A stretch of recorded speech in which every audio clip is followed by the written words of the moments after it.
I have a poem. It's actually more of a little reading. It's short. Thomas Merton, the Catholic mystic who, at the time of his death, was very involved in connecting with Buddhism. All right. Being attentive. By learning to listen,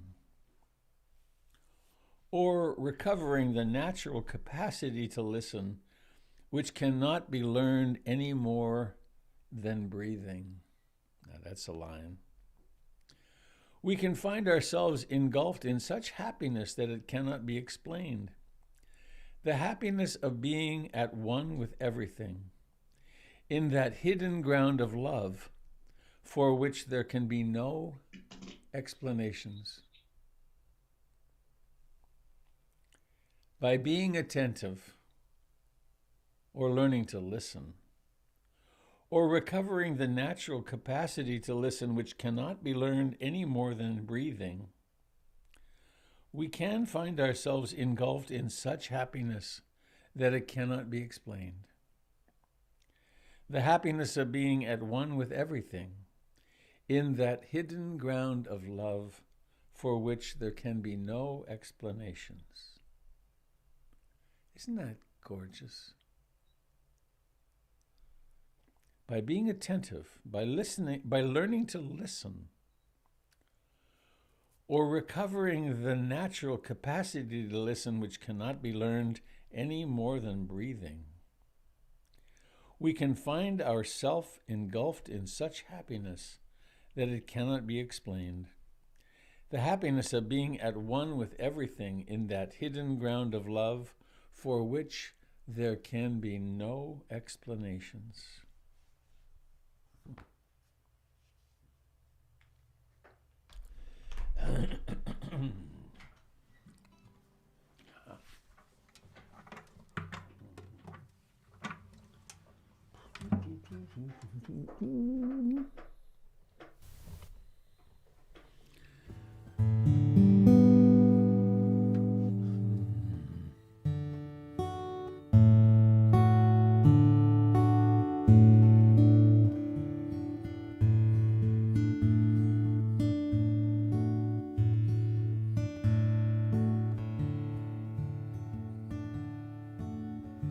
Sure, lovely to see you.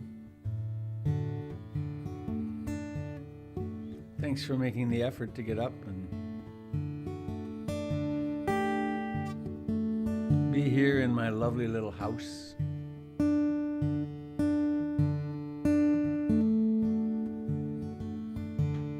I take refuge in the Buddha, the one who shows me the way in this life.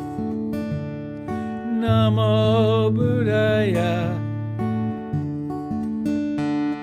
Namo Buddhaya, Namo Buddhaya.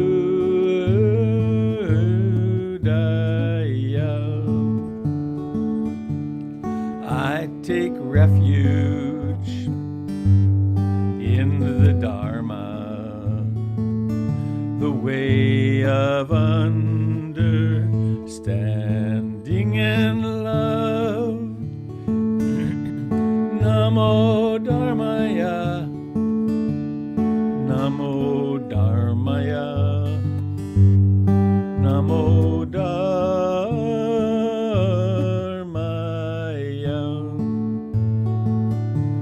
I take refuge the Sangha, the community of mindful harmony. Namo Sanghaya, Namo Sanghaya, Namo Sanghaya.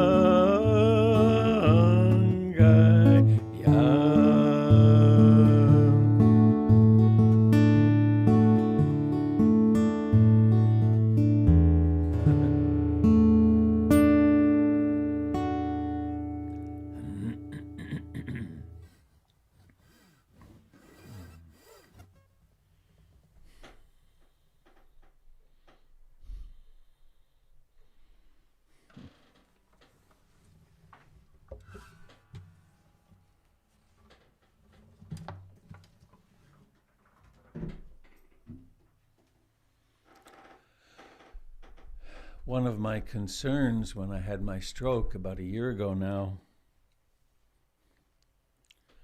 was that it would be the end of my guitar playing because it affected my left hand. And all of that's gone away. There's still a strange numbness in my left foot and lower leg. But I was just now, as I was playing that little tune and enjoying it, I remembered my fear of strokes. My mother had a crippling stroke, really bad. She survived, but was in a nursing home for 6 years. So I have that in my history, and I have concern about it. And but as I was playing the guitar just then, I remembered that, and then I had such delight in the last chorus or two. It's like, wow, my fingers are still working. It's so wonderful.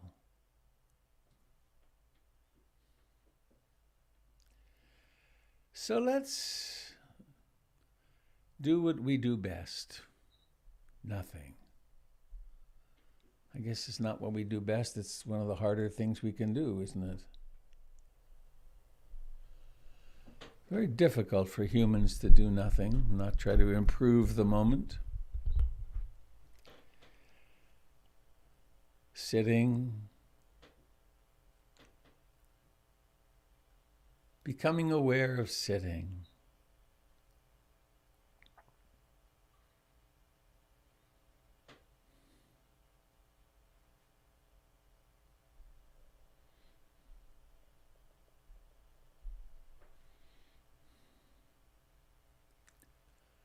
Noticing the life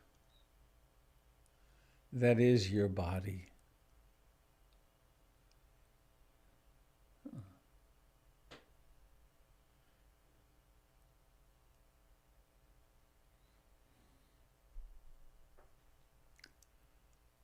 And aware of the fact of noticing, aware of the awareness itself.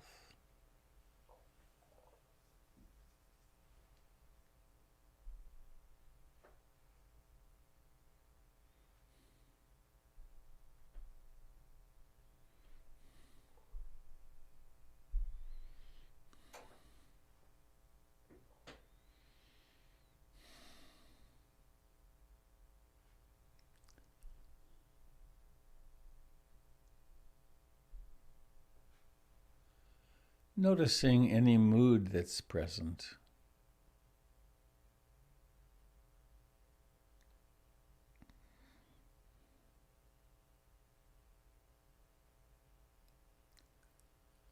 Moods filter our very perception, so the world can look grim or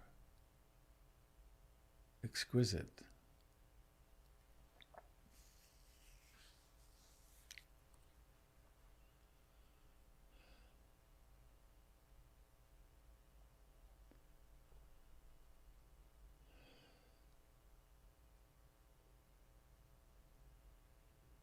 Every breath has a beginning.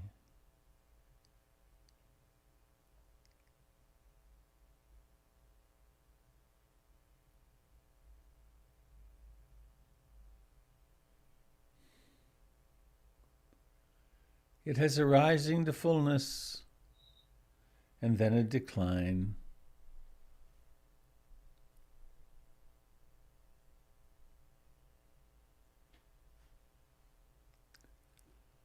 It has an end.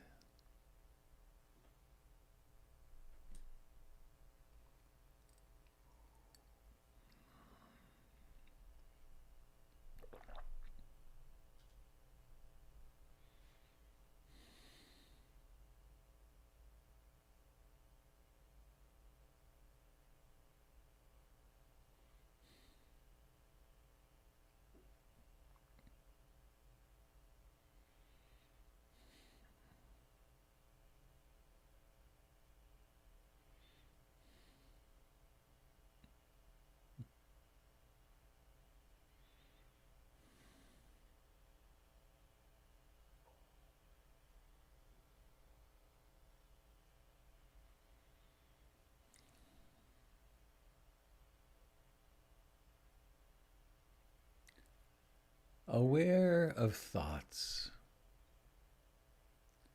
as thoughts.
Waking up to what is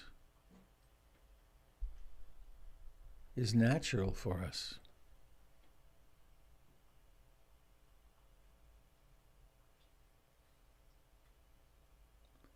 It's like breathing.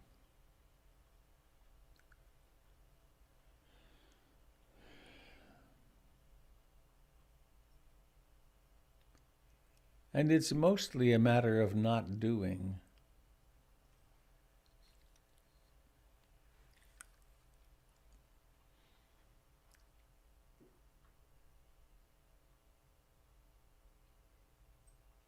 It is resting back into love, into the capacity of allowing everything to be exactly as it is.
Of course,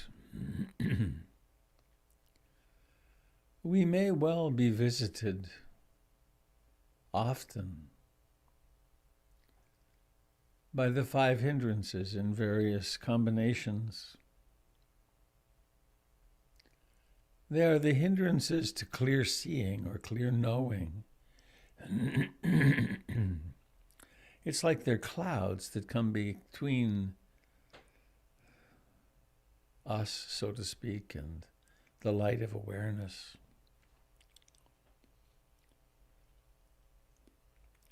So the mind might be engaged in a lot of desire, wanting, even wanting the meditation to be a certain way.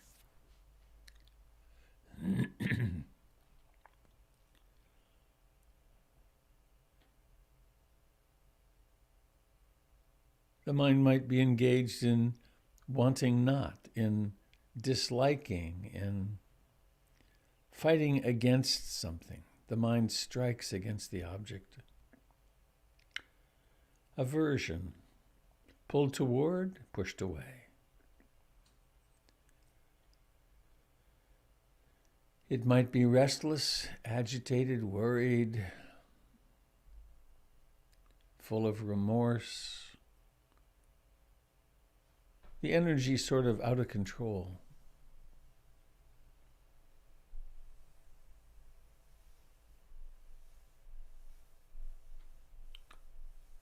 Sometimes we've been convinced, often early in our lives, that it's important to worry.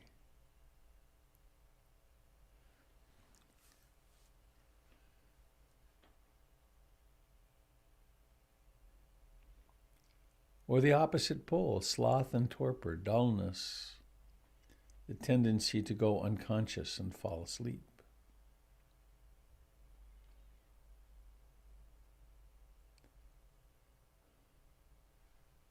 Or doubt, the practice killer.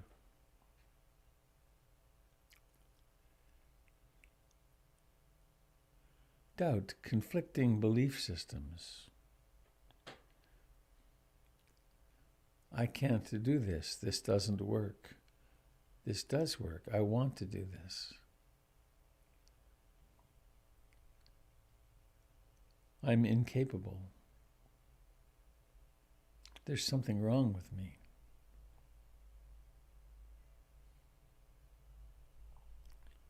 Just like everything else in my life, I can't do it right. Noticing these 5 hindrances for what they are, which is the conditioned mind acting out.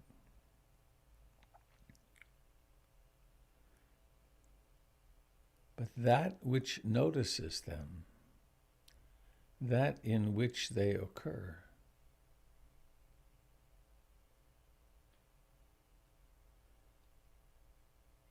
is where we take refuge. I take refuge in the Buddha,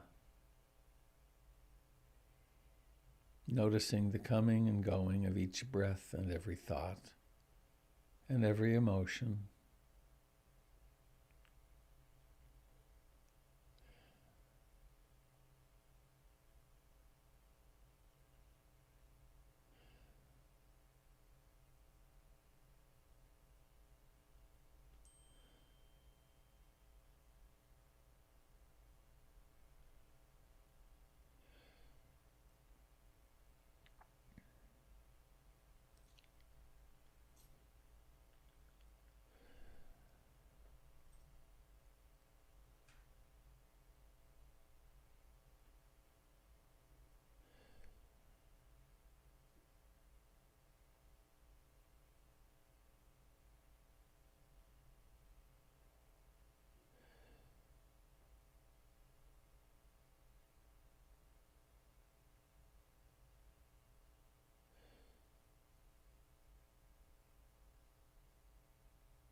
attending to the body,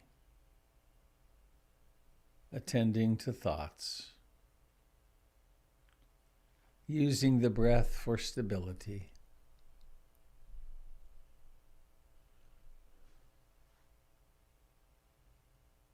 We embrace what is. It's such a relief.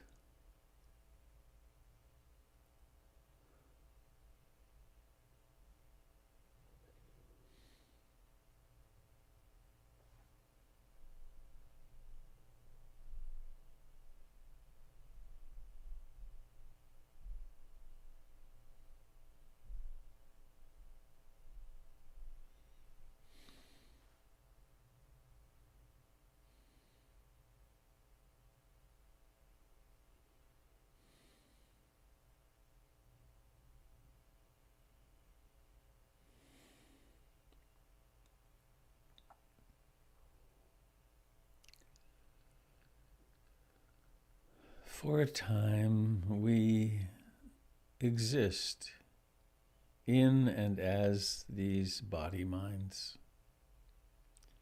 Our earth suit.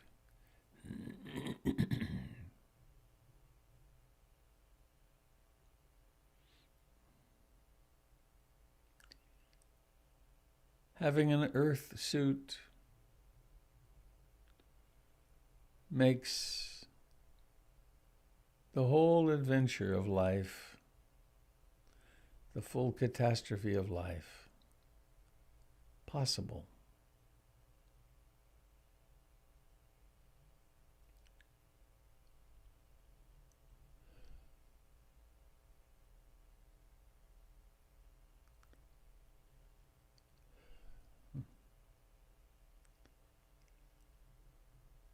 Let us imagine there exists at the center of your heart a golden being, a golden Buddha, a golden Kuan Yin, Mary, Jesus, whoever, whichever archetype appeals to you.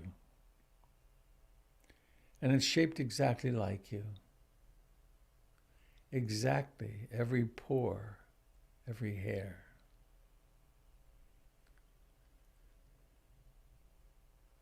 And imagine that pouring in through this portal, this doorway to the infinite, to the absolute,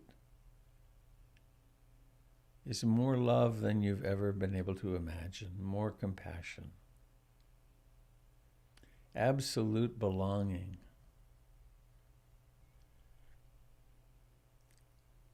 And maybe the visualization doesn't work for you. For some people, it doesn't at all. We could just imagine a golden or white light, or just the intention to fill yourself with love. To let love flow in and down into your pelvis and legs and feet and up into your shoulders and chest and arms and hands and fingers, into your neck and face. What you've always wanted.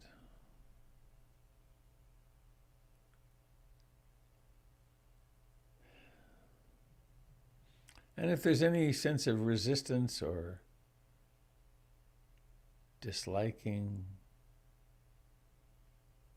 we just love that too. There's nothing that this love doesn't open into and touch.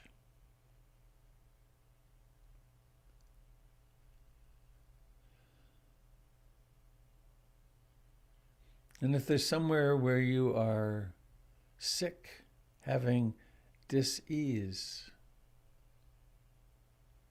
filling that with the love of the great mysterious universe.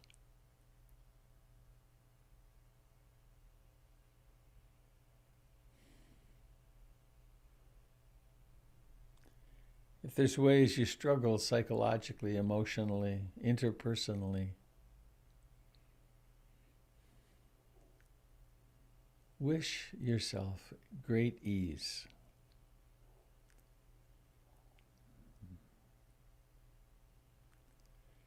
And now imagining that that golden Buddha in the heart can expand. And his, her, their being expands to be exactly contiguous with your body.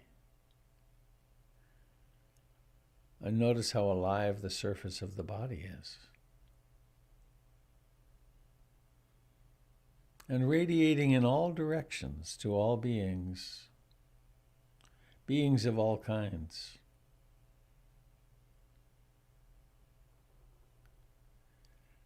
Radiating the love that you know is what we all want. And you are it.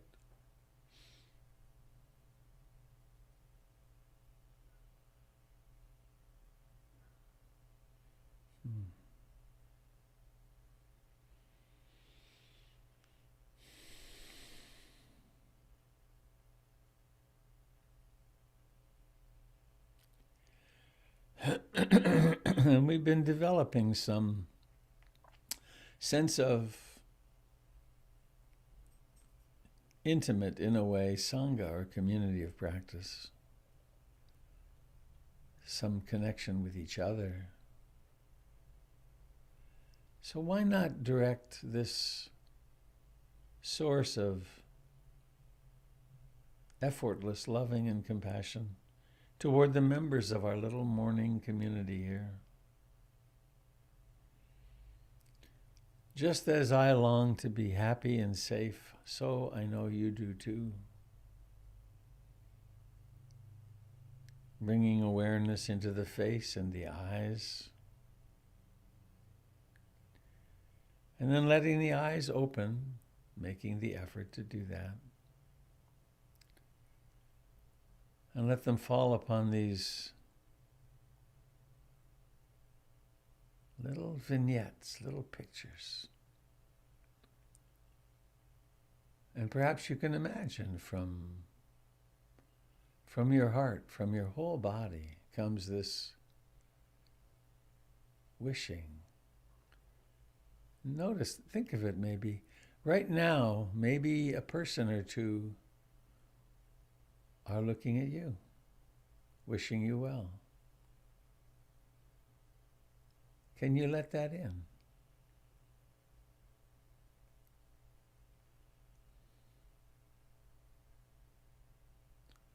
Some of us who had less or far less than ideal childhoods, where we weren't seen in particularly loving ways, where our parents were more damaged than many, where some tragedy struck.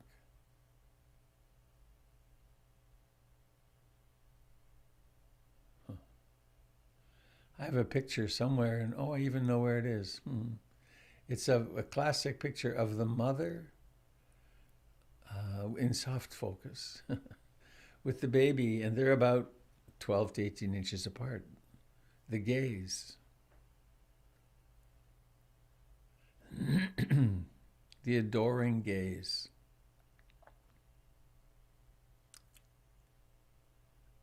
We can provide that for ourselves as adults with access to the Buddha, with access to Kuan Yin.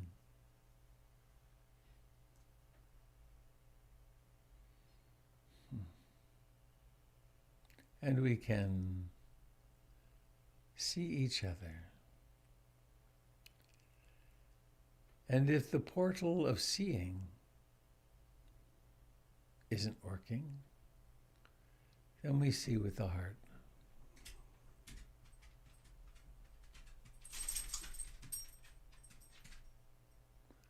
Buddha is sensing it's time to do something. And I think it may be time to do something. Mary, are you here? I am. There you are. Let me spotlight you. Ready? Here she is. This is the lovely, remarkable, loving Mary Stankiewicz, who's teaching at PIMC on Saturday. You got it, Mary. It's all yours. Thank you so much, Robert, for the invitation to be here, and good morning, everyone. Um, I would join you more often, but I'm also doing a morning meditation down here in Los Angeles every morning. So when I joined the group and saw how many beautiful folks were on, it fills me with such joy to see that so many groups are practicing around the world like this every day, and that gives me hope and joy to think that. And fortunately, the pandemic is what brought us to this place, but that it's continuing, and it's so fruitful and wonderful. And Robert invited me here this morning just to speak for a couple of moments because I'm doing a half day, I get a half day, whatever, a retreat on Saturday through Port PIMC. And I was thinking about it, the last place I ever traveled was to Portland in February. And I did a day long in February with you and did the Sunday morning class. And so the last time I left my house, sort of, was to visit you. So I'm looking forward to when I can come back in person. But until then, I just wanted to talk a little bit about what I'm doing Saturday, which is on the paramis, which is one of my very favorite teachings. I find them to be rich and rewarding, and this place of comfort. If you're not familiar, there are these 10 qualities that Sylvia Boorstein calls qualities of the heart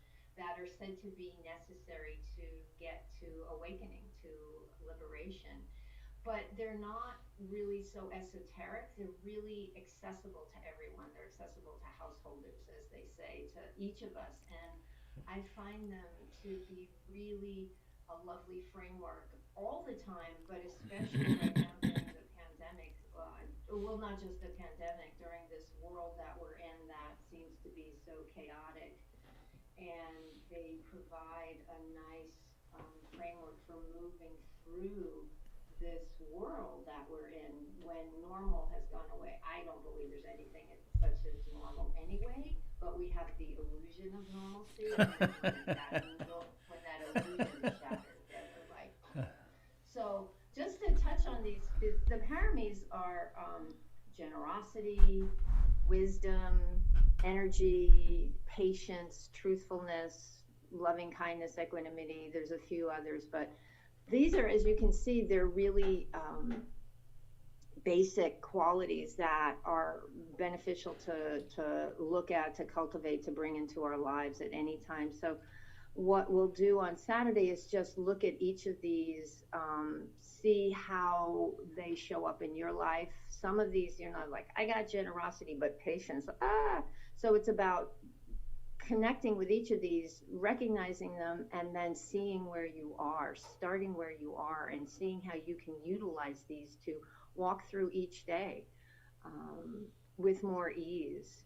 So there'll be some meditation, some dharma, some personal time where you can eat lunch or do some personal reflection and practice, and then some time to connect with each other. And so I invite you all to come and sit with me as I take a dive into some of, as I said, my favorite teachings. And one thing that I like, Ajahn Sucitto wrote a book about the paramis called Crossing the Flood.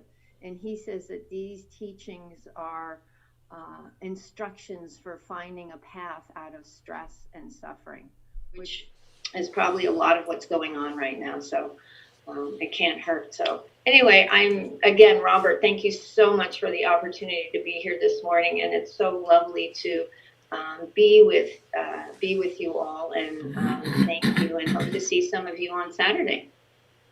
Thank you, dear Mary. Thanks. Very lovely. You have a few books. I have a couple. I actually walked through my house when I started this to see where the best place to sit was, and it's right here. Nice. I also have a skeleton. I was inspired by Dhammadina, and you have a skeleton with tattoos and pearls, and mine just has a scarf. Well, You have a skeleton there, and you also have one as you. Isn't that the weirdest thing? I have a skeleton as me. You mean this? Right. That. Yeah. Yes. It's a very odd thing. Padded. It's very nicely padded and decorated. My little meat suit? Right. Yes. Exactly. All right. Thank you, Mary. Thanks, Robert. Lovely Much to love. see you. Really. Good to see you. Yeah. Absolutely. So if you folks, if you would like to participate in the retreat, go to the portlandinsight.org website and you'll be able to find, if you poke around, you'll find the way to sign up for Saturday. So with no further ado, hi Susanna, looks like you made it on your travels. Yay!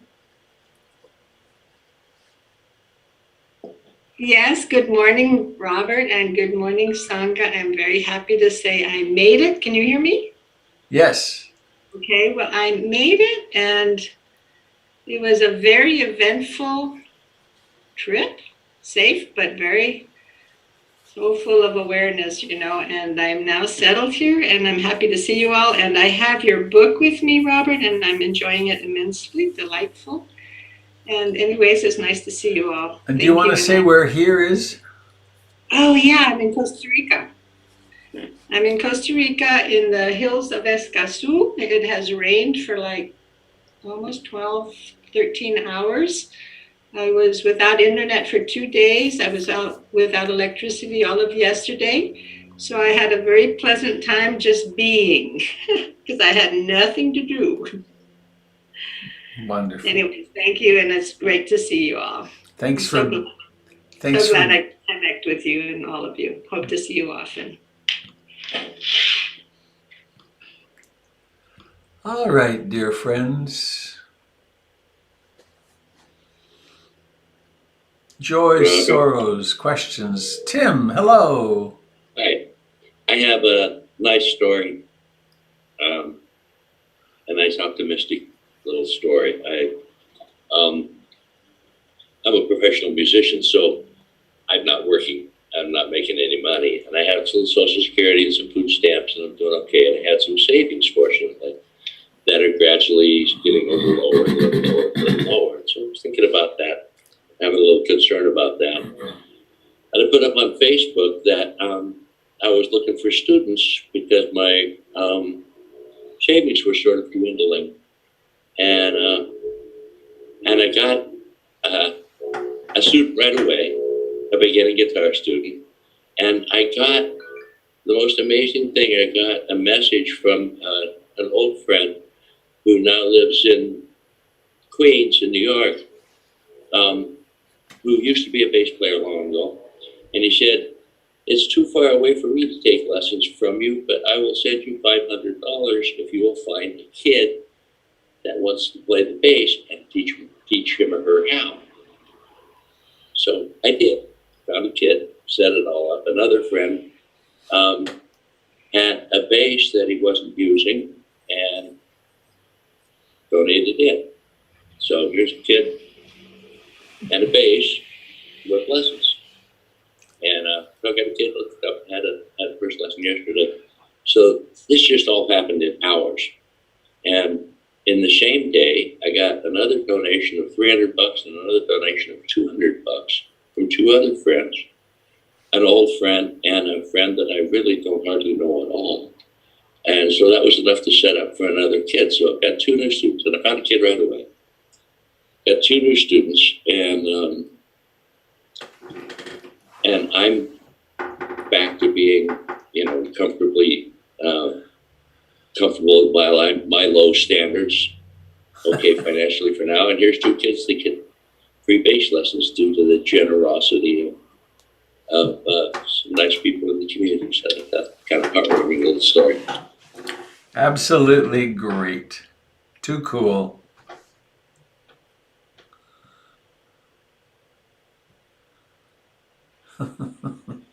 Hey Sangha, this is Davina. I'm not on camera this morning. Can you hear me? Yes.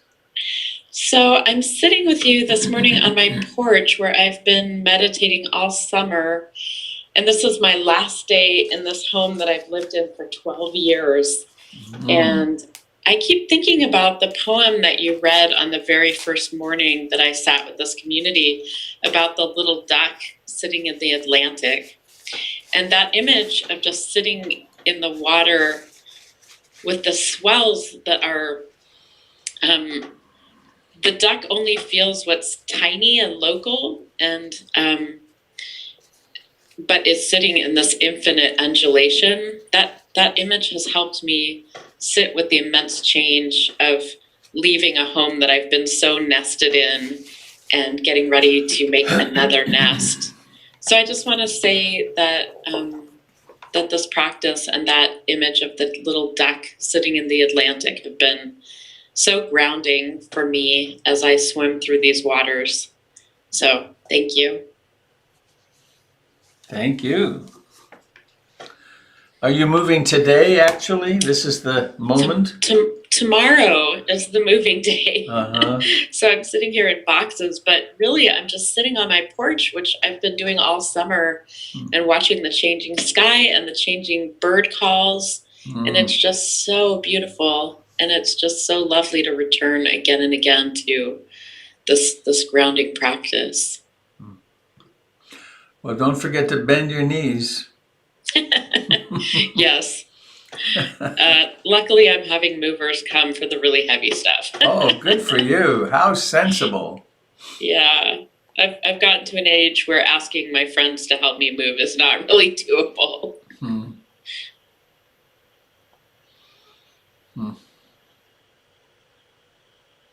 Thanks, Davina.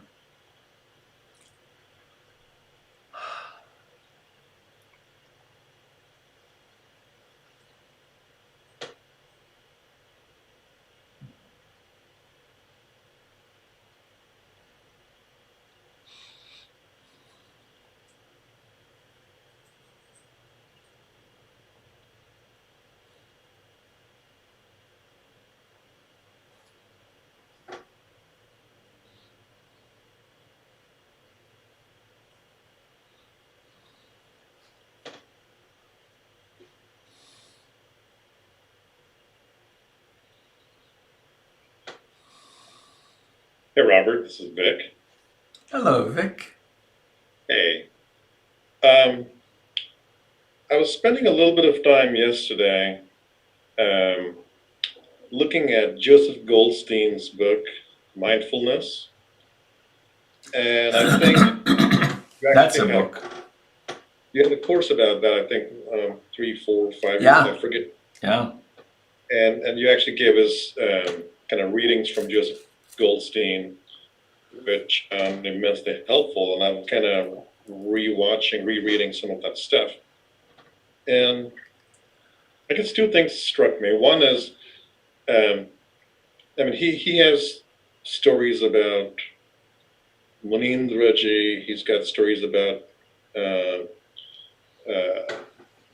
Mahasi Sayadaw. So I was struck by how I think he and you have kind of gone through the same teachers and moved in the same circles there. Yep. So that was one thing that struck me. The second was I was trying to think about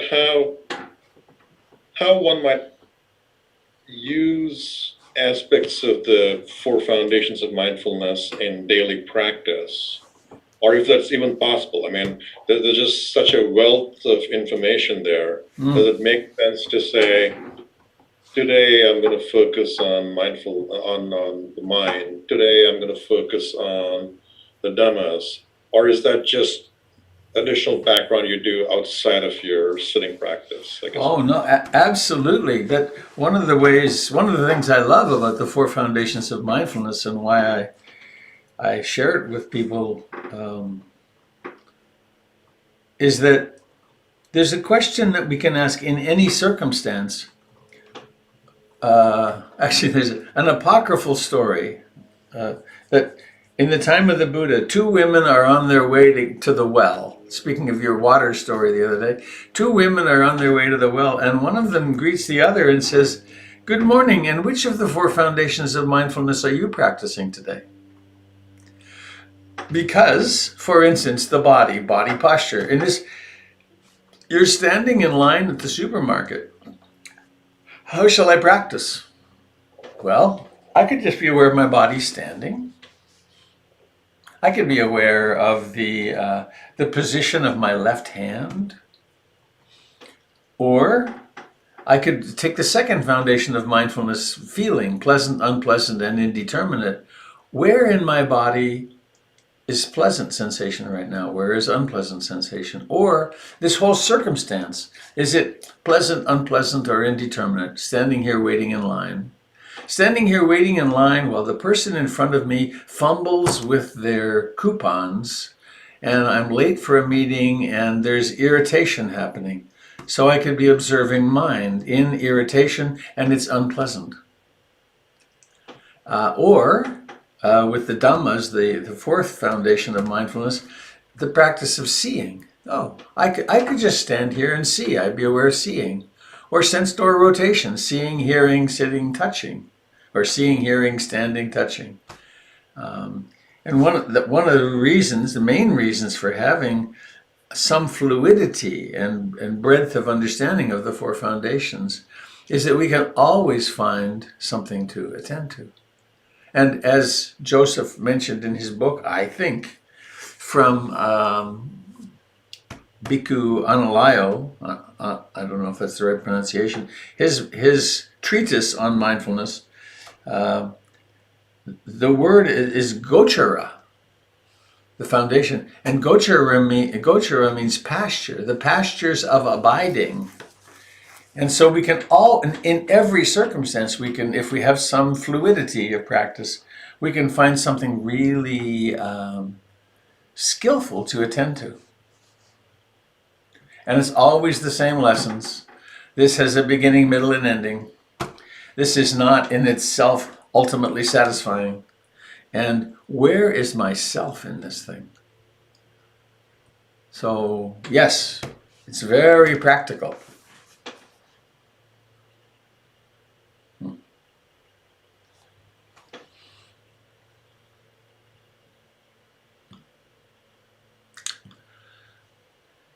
How are we doing? Oh, a little after 8.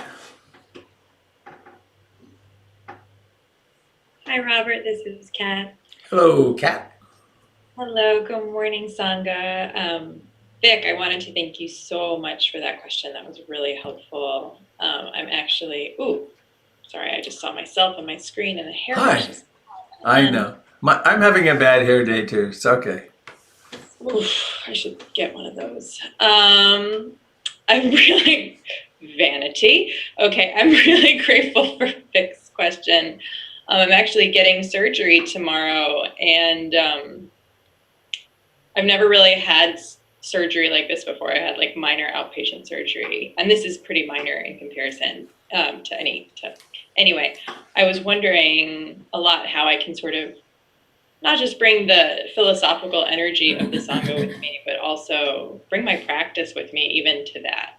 And I love what you were talking about of like just now of where am I feeling comfort in my body? Where am I feeling discomfort? Where, bringing it back to that.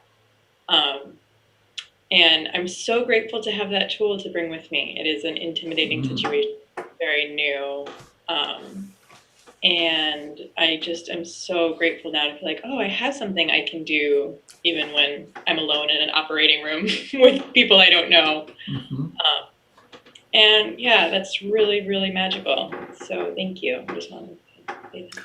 Are you having general anesthesia? I am. So there is a wonderful practice with general anesthesia, which is, there's such a surrender in it. You're giving yourself over to these people.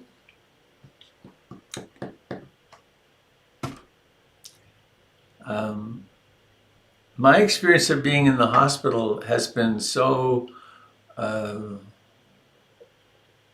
really extraordinary in that how much love has been focused on me. Every person who walks in the room is focused on me.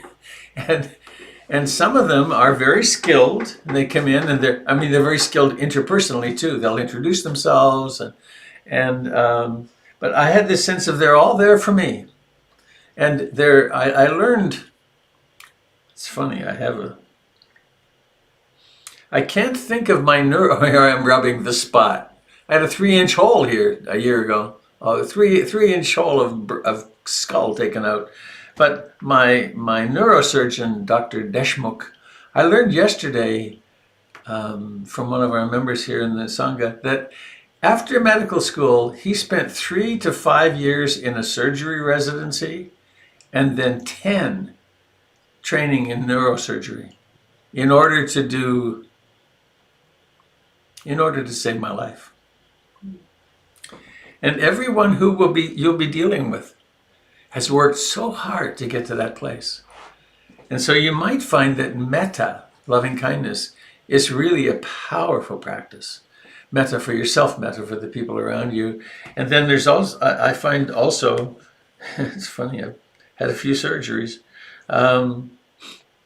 the experience of in comes the anesthesiologist, and they've got the stuff in your arms and so on, and then you say goodbye to whoever you're with, if you're with someone, and then I love watching myself disappear. You're there, and then you're gone, and then some really nice person is saying, "Kat, hi Kat, you're in recovery, and maybe your heart will blow open there too. It's like, here's another person taking care of you." And if you're frightened, then you focus, on the way in, you focus on the fear, and here it is, and because the fear isn't you. The fear is the phenomenon of fear, which is pretty natural when going into a circumstance like that. And you might also, there's so many rituals to going to the hospital. You'll go in and then you're in admitting. And that nice person in admitting is, wants to see your medical card and all that stuff. And the ritual begins there. So and who knows what will happen under general? Maybe you'll have an utter awakening. Maybe you'll wake up completely awakened. Here's hoping. Yeah. So I would say this, which sounds odd, but have a great time. Have a great time being cared for by hundreds and hundreds of years of people training for your surgery.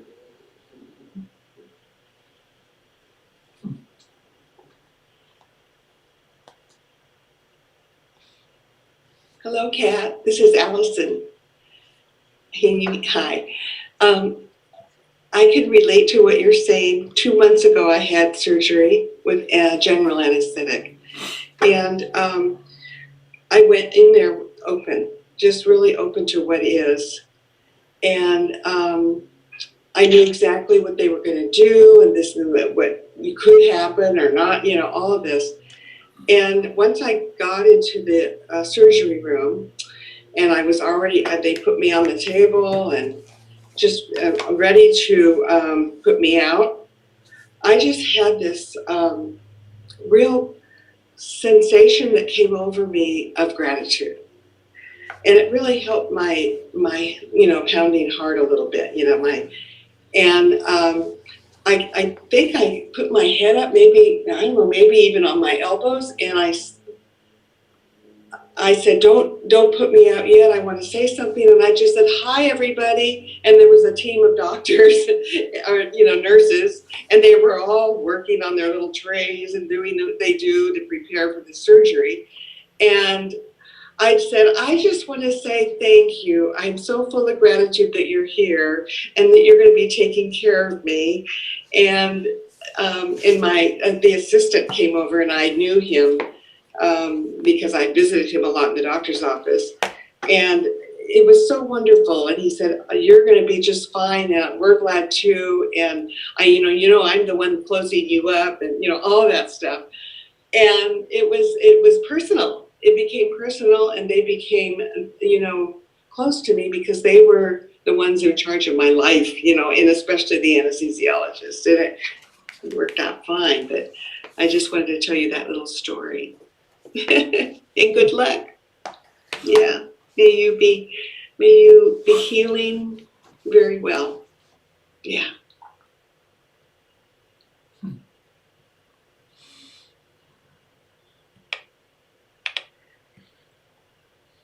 Hi, Robert. It's Dave. Dave Hello, Mayer. Dave. I don't know if this is surgery story time, but I want to second what you said about. I've had several procedures in the last year, and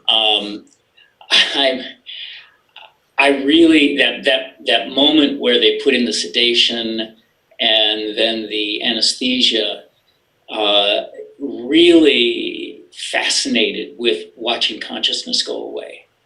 And the sensations, and they'll tell you, you'll start to feel something now. And the sensations, there's a tingling, and to just, it's fascinating to watch it go away. And having that awareness at that point, I found I had the same awareness coming out. So that I was, it's like my consciousness was in the same mindset, for lack of a better phrase, so that I was able to watch myself come back. And it was, I don't know, amusement ride, I don't know. It was fun, or at least fascinating to watch. I really, I kind of look forward to anesthesia now. Thanks, David.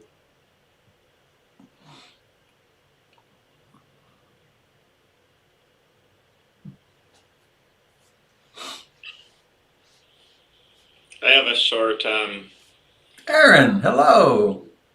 hi, how's it going, Robert? Going good. Good. This is this is not really gonna shed any light on anything. It's just kind of amusing. It just came to mind listening to these surgery stories. I had a knee surgery a number of years ago, and I had one of the spinal injections that blocked everything, waist down. So, and then I had general anesthesia as well. And so I kind of remember being in the pre-op, and then, it's kind of interesting how it blurs, like the time awareness blurs. So, and next thing I know, I'm kind of like looking around a little bit, and it's like, oh, this is a different place. And it occurred to me that I was probably in the operating room, and there's this monitor, and I remember watching some YouTube videos on the meniscectomy surgeries that I was going in for, and saw this monitor, and I saw a sort of familiar sort of scheme of imagery on this monitor, and I was like, oh wait, is that me?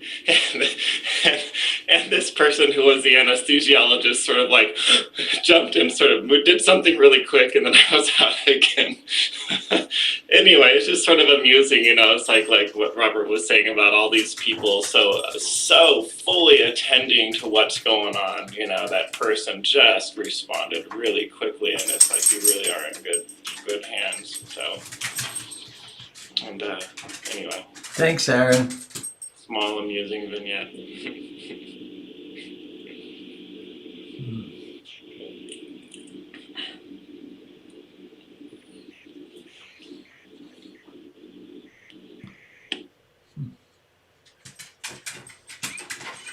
Hey, Robert and people. Just a shout out to the night nurses.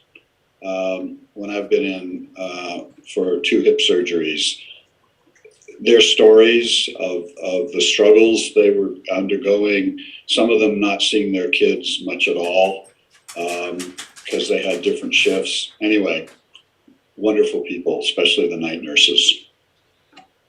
Yeah. Nurses.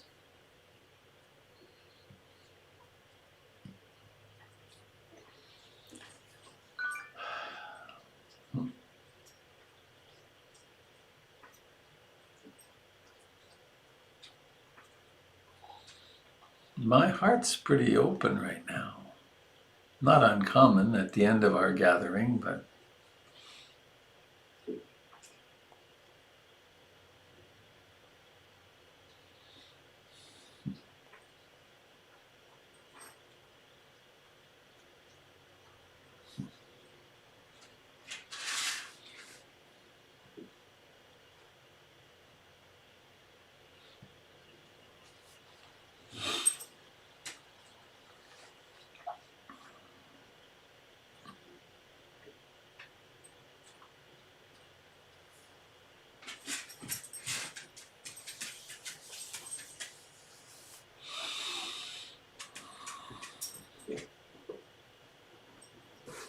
I keep having another kind of intrusive thought that back in the days of plane travel, I went to the East Coast to study with Matt Flickstein twice a year for several years. And I flew into Atlanta, which is the busiest, biggest airport in the world. And there are 7 different concourses, each of which is as big as PDX. It's really quite something. And lots of shopping opportunities. And this insight came, actually, it was in the restroom where I saw all these stalls and they all had toilet paper in them. And I thought of there's a fleet of people who are coordinating getting all the toilet paper into all these stalls, and it's working. And then suddenly my intuition went, oh my gosh, how many people were responsible for getting me across the country? Tens of thousands of people cooperated, aside from who built the planes, but just to navigate that beast of an airplane across the country. And how long did the pilot train to be able to fly the plane? All this coordinated human focus to get me across the country. It's stunning to me. And what that can do is just to reflect on it for a moment. And then we can have this explosion of gratitude that I was held in all these hearts to get me to do my spiritual training. Amazing. And so it leads us in the direction of interbeing and realizing that we are utterly interconnected. I mean, the farmers who did the farming to create the food that's in all those shops, it's remarkable. We're dependent upon each other so much more than we let on. Utterly dependent on each other.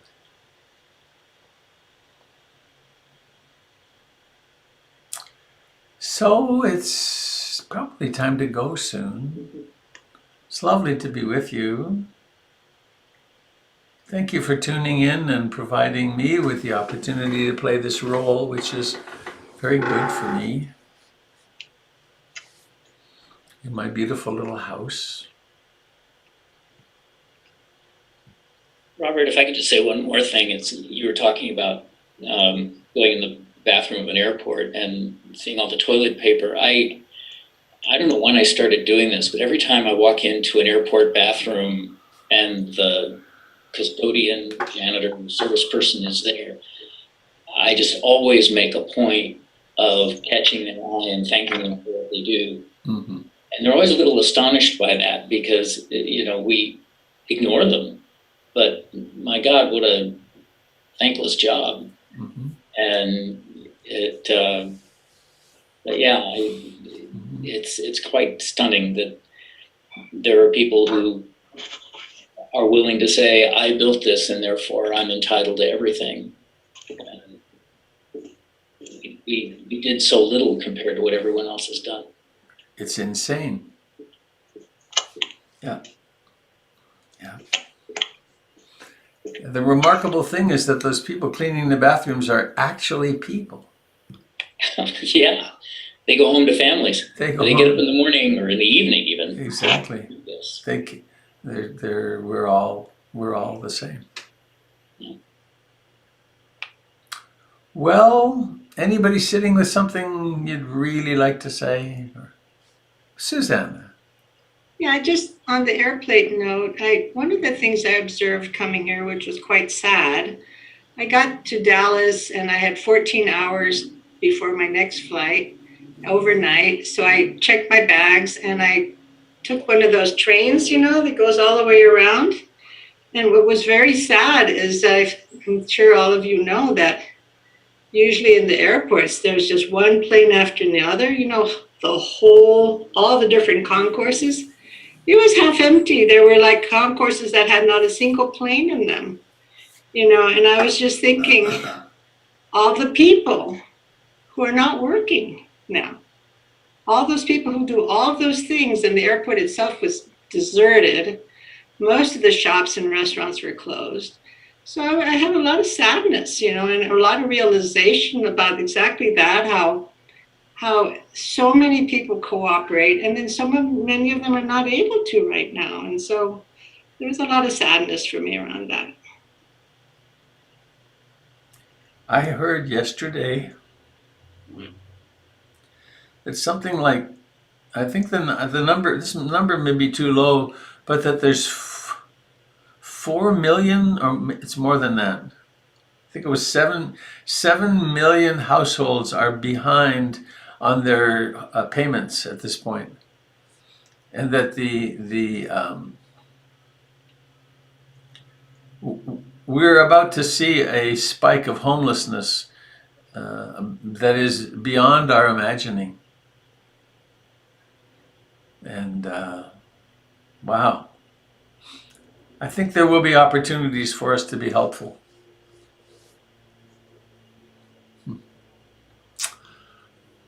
Okay. So I think it would be good to go out on a song today, don't you think? We're always so entertaining when we sing together. All right. Going to go. Please unmute yourself if you wish. La la la la la.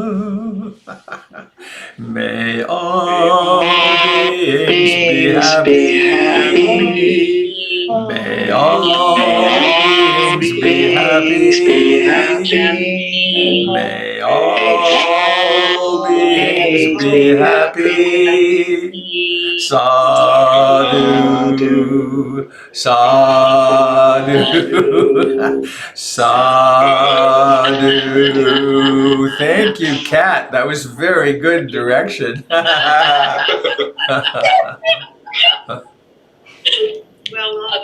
high school choir captain, those skills never go away. Right. Goodbye, dear friends. Tomorrow, Kat. Have a lovely day. Goodbye, everyone. Be well. Bye-bye. Thanks, Robert. Be well, be happy. Bye, everybody.